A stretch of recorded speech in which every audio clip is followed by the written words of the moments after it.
ಗೌರವನೀಯ ಕರ್ನಾಟಕ ಅರಣ್ಯ ಹಾಗೂ ಪರಿಸರ ಸಚಿವರಾದ ಶ್ರೀ ಈಶ್ವರ್ ಖಂಡ್ರೆ ಹಾಗೂ ಅರಣ್ಯ ಇಲಾಖೆಯ ಅಧಿಕಾರಿಗಳನ್ನು ಹಾರ್ದಿಕವಾಗಿ ಸ್ವಾಗತಿಸುತ್ತಿದ್ದೇನೆ.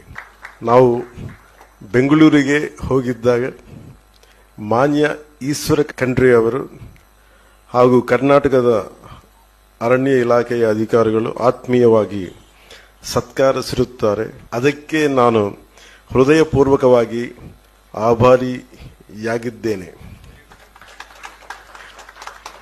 ನಮ್ಮ ಉಭಯ ರಾಜ್ಯಗಳು ಈ ಸಹಕಾರದಿಂದ ಪರಿಸರ ಪರ್ಯಾವರಣ ರಕ್ಷಣೆಯಲ್ಲಿ ವಿಜಯವಂತರಾಗುತ್ತೇನೆ ಎಂದು ಹೋರೈಸುತ್ತಿದ್ದೇನೆ.